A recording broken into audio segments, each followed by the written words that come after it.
안녕하세요. 오늘은 2021년 1월 15일인데요.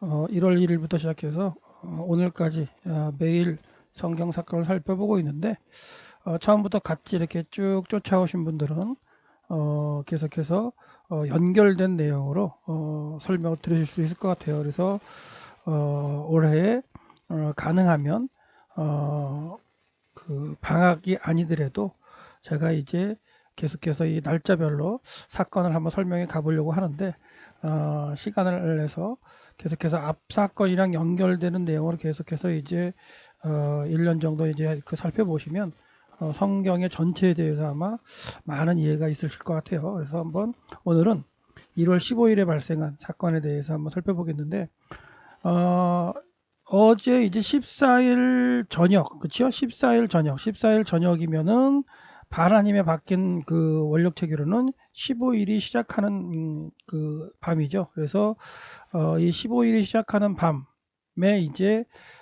장자의 재앙이 일어나는데 그 장자의 재앙 사건을 이제 오늘 한번 다시 한번 살펴보겠는데요. 14일 해질 때에 어린 양을 잡고 그 어린 양의 피를 좌우 설주와 이제 좌우 임방과 설주에 바르고 이제 그 밤에 이제 장 그 양 어린 양을 구워 먹으라고 말씀하셨는데요. 그 말씀대로 순종하는 가운데 이제 그날 밤에 하나님께서 애굽에 재앙을 내리는 사건이 있는데 그 사건을 오늘 살펴볼 거예요. 그래서 밤중에 여기서 밤중이라는 거는 이제 하나님께서 그 어린 양을 잡고 14일을 해줄 때 잡고 그 밤에 어린 양을 구워 먹으라 했던 그 밤입니다. 그래서 밤중에 여호와께서 애굽 땅에서 처음 나는 모든 것은 이제 왕의 바로의 장자로부터 바로의 장자도 죽었습니다. 죽고 옥에 갇힌 사람의 장자까지 또한 그리고 가축의 처음 나는 것은 다 죽였죠. 치셨습니다. 그 밤에 바로와 그의 신하와 모든 애굽 사람이 일어났다. 그래서 여기 또 그 밤에 일어났죠. 그 밤에. 그래서 오늘 살펴볼 출애굽기 12장에는 그 밤, 이 그 밤이라는 건 하나님께 장자의 재앙을 내리신 그 밤이라는 단어가 그 밤의 라일라, 그뭐 하라일라라든가 밤이라고 그 지칭되는 단어가 여러 번 나옵니다. 이따가 다시 한번 설명드릴게요. 그래서 장자의 그 밤에 바로와 그 신하들이 모두 일어났습니다. 그리고 애굽에 큰 부르짖음이 일어났다. 큰 부르짖음이라는 게 뭐예요? 애통하고 막 우는 거죠. 예. 이는 그날에 죽임을 당하지 않은 집이 하나도 없었다. 모든 처음 난 건 다 죽었기 때문에 뭐 할아버지 세대도 처음 난 사람이면 죽었겠고요. 아버지 세대도 아버지가 장자였으면 죽었을 테고 아들들에게서도 장자가 죽었을 테고 그렇기 때문에 모든 집에 초상이 났다. 이게 이제 오늘 말씀입니다. 예, 15일이 포함된 사건은 여러분들이 이제는 잘 체크를 해보셔도 좋겠죠. 그래서 어, 약속의 땅에 건너간 지 6일째 되는 날이다. 15일. 그래서 요 사건은 이제 약속의 땅에 들어가서 6일째 되는 날로 6월절을 지키는 거죠. 6월절. 6월절을 지키는 거고 이 6월절은 이제 신의 산 밑에서 출애굽한 지 2년째 되는 해 1월 14일 날 저녁 15일에 6월절을 지켰고 요 6월절 두 번째 지키는 절기죠. 성경에 이제 언급되는 걸 볼 때 그 정도로 보시고 나머지는 한번 잘 살펴보시고 그래서 오늘은 애굽의 마지막으로 내린 열 번째 장자의 재앙에 대해서 이제 살펴보고 그 장자의 재앙이 내린 그날 밤에 이제 라암셋 애굽을 떠나게 되는 그런 사건입니다. 그리고 이제 그 뒤에 가서 15일 날 1월 15일 날 또 일어난 사건이 뭐냐면 요단강을 건너가서 길갈에 머물 때에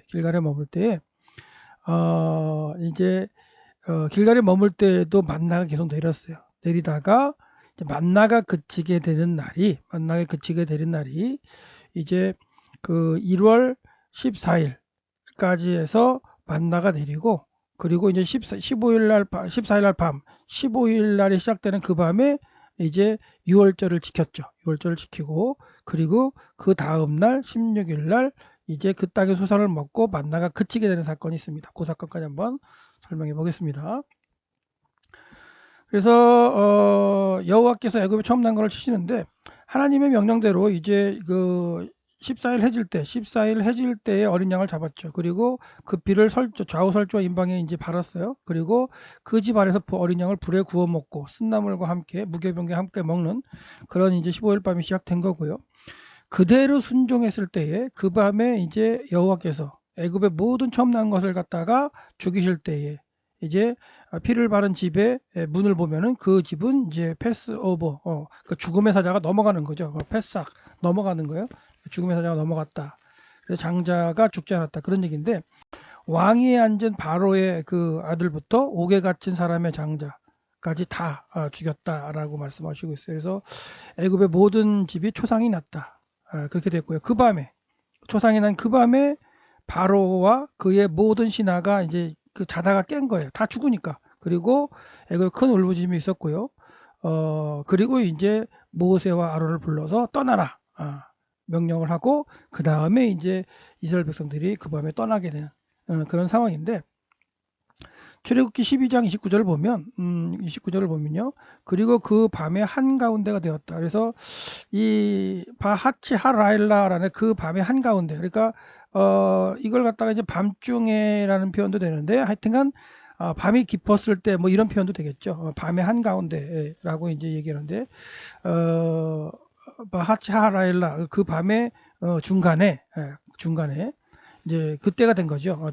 중간이 되었다. 밤이 깊은 밤이 되었다 이런 표현도 되겠어요. 번역한다면.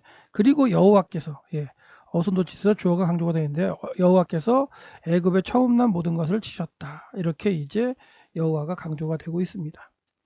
그리고 이제 그 장자 재앙이 일어난 그 밤에 장자 그 바로 왕도 이제 장자를 잃었죠. 장자를 잃은 그 바로는 그 밤에 모세와 아론을 부르게 됩니다. 그래서 그 밤이라는 표현 속에서 그 밤이라는 게 뭐야? 장자 재앙이 일어난 그 밤에 뭐 바로가 모세와 아론을 부를 수 있다는 건 모세와 아론이 바로가 거하는 곳 근처에 있었다는 거죠. 그래서 그 밤이라는 표현 속에 바로가 머물고 있는 지역이 멤피스나 아니면 테베에 머무는 것이 아니라는 걸 알 수 있죠. 그러니까 테베는 진짜 남쪽에 있는 곳으로 도저히 말도 안 되는 거고 멤피스도 지금 이제 카이로 부근이거든요. 근데 고센 지역과 이스라엘 백성들이 머무는 고센 지역과는 좀 거리가 있죠. 그래서 이 지역이 아니라 아마도 이 당시에 바로가 고센 근처인 람셋 쪽의 궁에 머무르지 않았을까라고 생각을 하는 거예요. 그래서 그 밤에라는 표현 가운데 멤피스나 테베는 아니다. 그래서 지도를 한번 보시면 고센 지역은 이제 나일강 이 정도 된다고 친다면요. 그 테베는 저 밑에요. 한참 밑이죠. 한참 밑에. 비행기 타고도 한 2시간 가야 되는 거리인데요. 그 다음에 카이로 근처에 있는 멤피스도 이제 그 아닐 가능성이 크죠. 그래서 이 고센 지역에 있었던 람셋 근처에 아마도 이 그 바로가 머물고 있었다. 이 당시가 이제 우기철 겨울철이었기 때문에 따뜻한 곳에 와서 이제 머무는 그런 형국으로 보셔도 되고 이때 이제 고센 지역에 있었던 궁에 머무는 바로가 그 근처에 있었던 모세와 아론 그리고 이스라엘 백성들을 갖다가 떠나게 하는 그런 걸로 생각하시면 됩니다. 그리고 이제 이때 모세와 아론을 갖다 부른 바로는 당장 떠나라고 이제 말합니다. 그러면서 6가지 명령을 내리는데 왕으로서의 어떤 바로 왕으로서의 명령이라고도 볼 수 있지만 어떻게 보면 할 수 없이 명령을 내릴 수밖에 없는 그런 상황이 되고요. 그 다음에 마지막 한 가지 또한 이제 부탁을 하는데 그게 뭐냐면 6가지 명령을 하면서 그리고 또한 나를 위하여 축복해 달라고 이제 부탁을 하는 그런 모습으로 바로가 마지막 모세와 아론에게 얘기했고 그 말이 있은 후에 이제 이스라엘 백성은 떠나게 됩니다. 그래서 장자의 재앙이 있었던 그 밤에 이제 이스라엘 백성들은 하나님의 군대라는 이름을 가지고 출애굽하게 되는 거죠. 그래서 이제 한밤중에라는 표현 바하칠 하라일라 그래서 12장 29절이죠. 바하칠 하라일라 한밤중에 그러니까 중간이라는 뜻이에요. 하칠은 밤이란 중간이라는 뜻이고 중간에 그리고 하라 그 밤에 중간에 정점에 뭐 한밤중에 뭐 이런 식으로 되겠죠. 장자의 재앙을 내리셨고 그리고 장자의 재앙이 있은 다음에 바로의 아들도 죽잖아요. 그래서 그 밤에 바로와 그의 모든 신하가 일어납니다. 그리고 애굽에 큰 호국이 있었고요. 그게 이제 12장 30절이고요. 31절에도 또 라일라 그 밤에가 또 등장해요. 그래서 그 장자가 죽은 그 밤에 또 바로가 모세와 아론을 부르죠. 그래서 그 밤에 일어났던 사건들을 한번 볼 수가 있고 불러서 뭐라고 얘기하느냐? 밤에 바로가 불러서 이르되 너희와 이스라엘 자손은 일어나라. 이 명령형입니다. 일어나라. 그리고 내 백성 가운데서 떠나라. 명령형입니다. 너희 말대로 가라. 라고 되어 있고요. 여호와를 섬기라. 이렇게 되어 있습니다. 이거 다 명령형입니다. 그리고 너희가 말하는 대로 너희의 양과 소를 몰아가라. 그리고 너희가 말한 대로 너희의 양과 소도 뭐 가라. 그리고 뭐 하나 이렇게 또 여기 명령이 이제 2개가 있습니다. 그래서 6개 명령이 있고요. 마지막에 나를 위하여 축복하라 이렇게 돼 있는데 원문을 한번 보면 있죠. 쿠무 일어나라. 제우 그래서 떠나라 돼 있고요. 레쿠에서 가라. 그리고 섬기라 이렇게 돼 있죠. 4가지가 돼 있고 그 다음에 몰아라 취하라는 얘기네요. 라카 취해라. 케후 그 취하라 그래 있고요. 그리고 레쿠 가라 6개의 명령이 있죠. 그리고 마지막에 이제 뭐냐면 그리고 축복해라라고 했는데 피해령이 쓰였네. 강조형으로 축복해줘라. 축복하는데 뭐래요?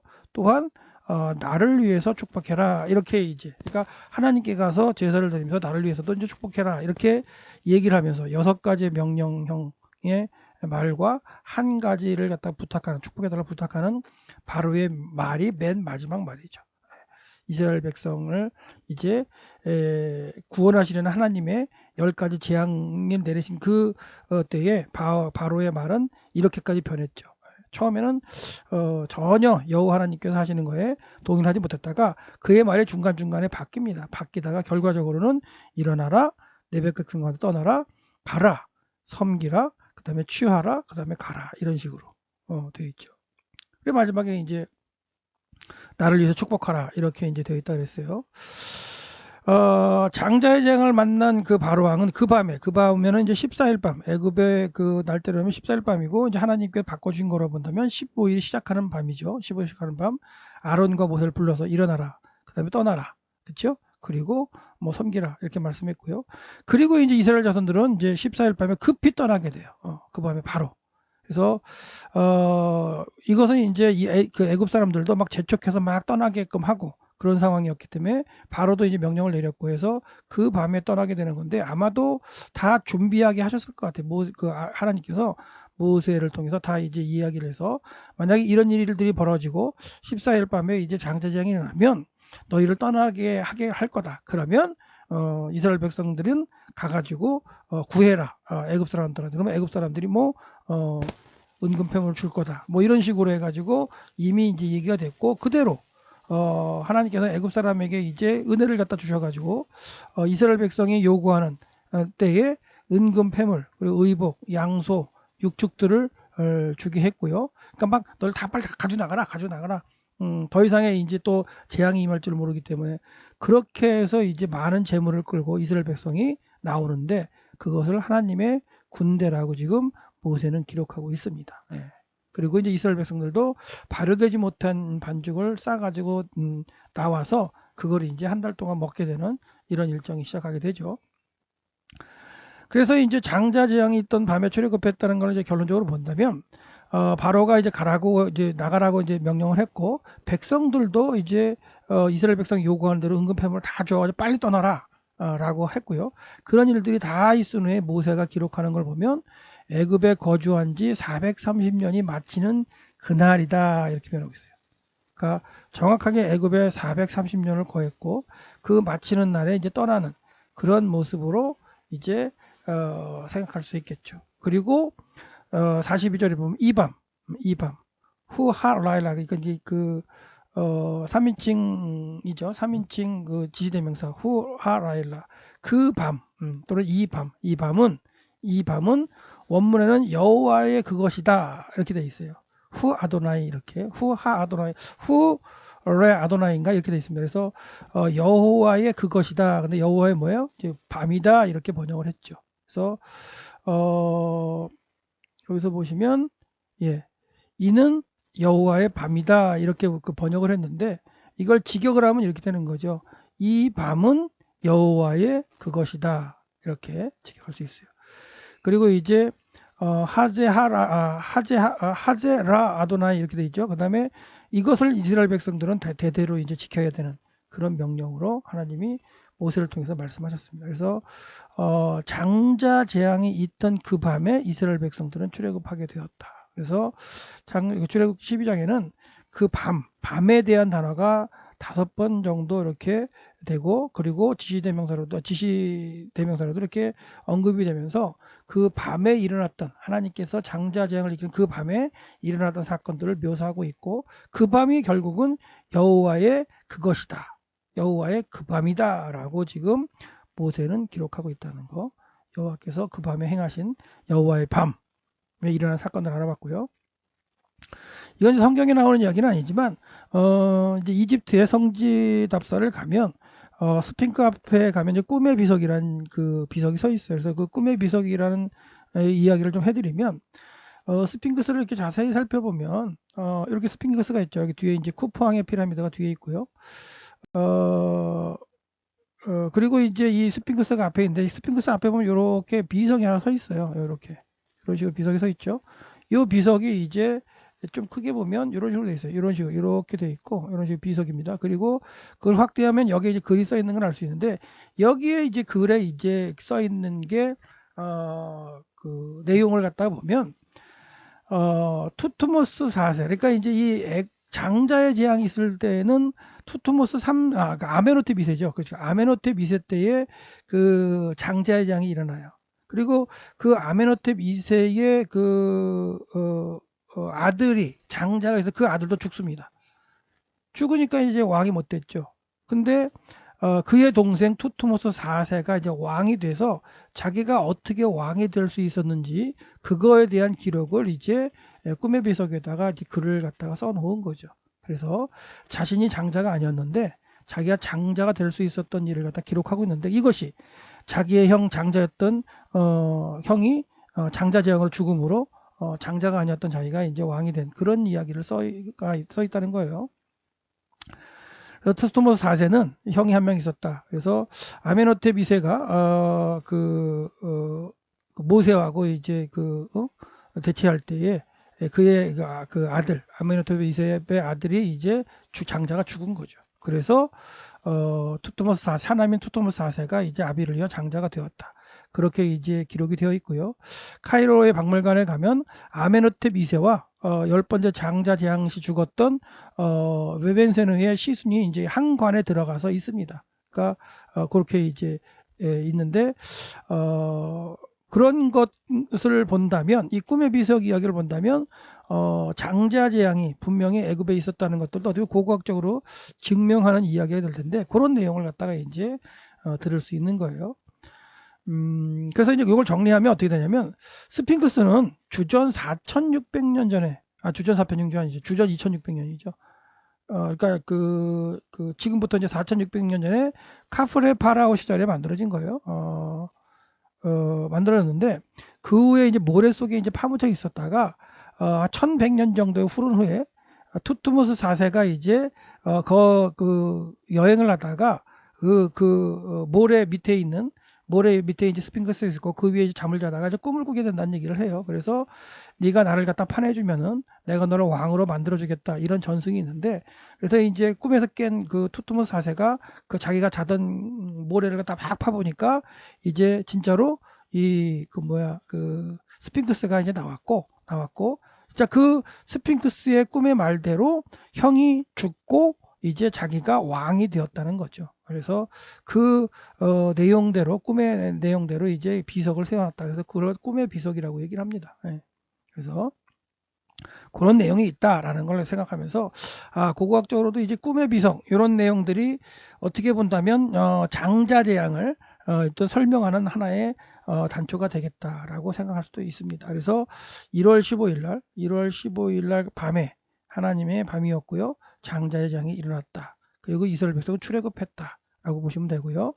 그 다음에 재밌는 건 뭐냐면, 출애굽한 다음에 시내산 밑에서 출애굽 2년째 되는 1월 14일 날 저녁 또는 15일이 시작하는 밤에 유월절을 한번 지켰죠.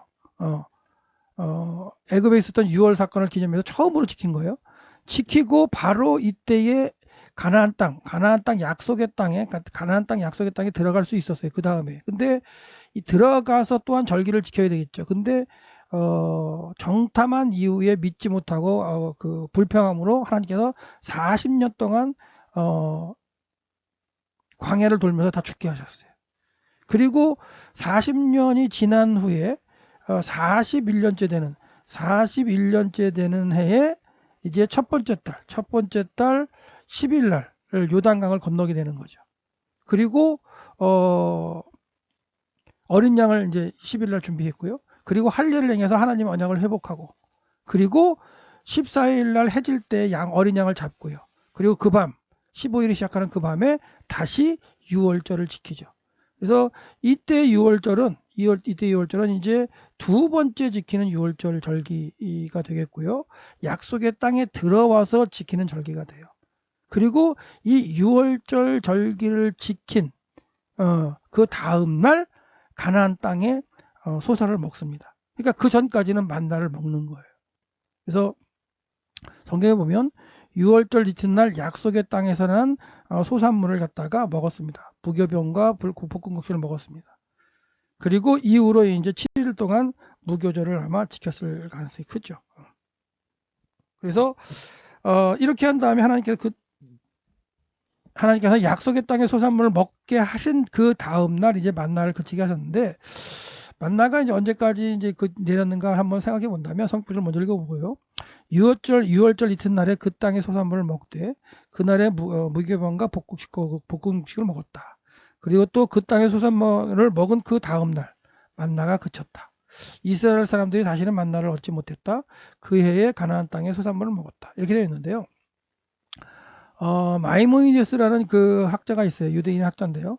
이 사람의 연구에 의하면, 이 사람이 이제 그 날짜를 연구한 건데요. 히브리 원력과 이제 서기력을 갖다가 연구했는데, 밑에 보시면 요게 이제 히브리 원력 체계고, 이제 요게 로마의 원력 체계예요. 그걸 갖다가 이제 연구를 했는데, 출애굽 41년째 되는 그 해는 주전 1406년입니다. 그리고 출애굽한 지 41년째 제1월 14일은 여기죠. 여기로 돼가지고 1월 14일 저녁은 히브리 유대인의 원력체계라는데 일곱 번째 날이 시작되는 날이에요. 일곱 번째 날이 시작되는 날이라는 건 이게 안식일이라는 얘기예요. 안식일이 시작되는 때예요. 그러면 안식일이 시작되는 14일 날이면 이 금요일 오전에 그 만나가 내렸을 텐데, 그 만나가 내릴 때 그 이틀치가 내려야 되는 거죠. 왜? 15일 날 아침에는 그 만나가 내리지 않죠. 안식일이니까. 그래서 14일 날 오전에, 14일 날 아침에 이제 2배의 만나를 거두게 되는 거고요. 그 다음에 15일에는 안식일이었기 때문에, 만나가 내리지 않았고, 그리고 이 15일 자체가 뭐예요? 6월절로 지킨 거죠. 6월절을 지켰고, 6월절 다음 날 이제 뭐예요? 그 땅의 소산물을 먹고, 그 다음에 이제 만나가 이제 그쳤다라고 그러는데, 이미 만나는 그래서 14일 날 2배로 얻은 다음에 만나가 그쳤던 사건으로 생각하시면 될 것 같아요. 예, 그래서 이 만나가 그치는 것과 그 6월절과 안식일이 겹쳐지는 그런 것 가운데에 이제 이루어지는 것도 참 의미가 있고요. 안식 후 첫날을 초실절로 지키라고 말씀하셨어요, 하나님께서. 초실절은 새로운 양식을 주시는 날이에요. 새로운 양식, 그러니까 그 보리 이삭의 첫 열매, 그러니까 농사를 지은 첫 열매, 그러니까 그 전해에 먹던 것이 끝나고 새로운 어떤 초실절의 열매로서 새로운 하나님 주신 열매를 먹기 시작하는, 하나님께 먼저 드리고 추수해 먹기 시작하는 날이 안식 후 첫날, 6월절이 있는 무교절에 안식 후 첫날 초실절 사건이 있는 건데, 이때가 결과적으로 뭐가 되느냐? 약속의 땅에 첫 소산물을 먹었다는 그런 말로 들어갑니다. 근데 재밌게도 이게 예수 그리스도의 어떤 그 죽으심과 부활 사건으로 본다면, 예수님께서 돌아가신 날이 금요일 날이죠. 금요일 오후 3시죠. 양 잡는 시간에 돌아가셨어요. 어린 양을 잡는 시간에. 그리고 그 밤이 6월절 밤이었어요. 그리고 안식 후 첫날, 주일날이 초실절이죠. 초실절로서 이제 예수님께서 부활하신 날이에요. 그래서 뭔가 예수님께서 부활하시면서 잠자던 영혼들도 이제 부활하게 되고 예수 그리스도의 어떤 사역이 이제 어떻게 보면 부활 이후의 어떤 사역으로 바뀌시는 그 정점이고 그 부활하신 첫날부터 그 첫날에 다섯 팀을 만나면서 예수님이 말씀으로 그들을 다시 한번 회복시키시는 사건이 있죠.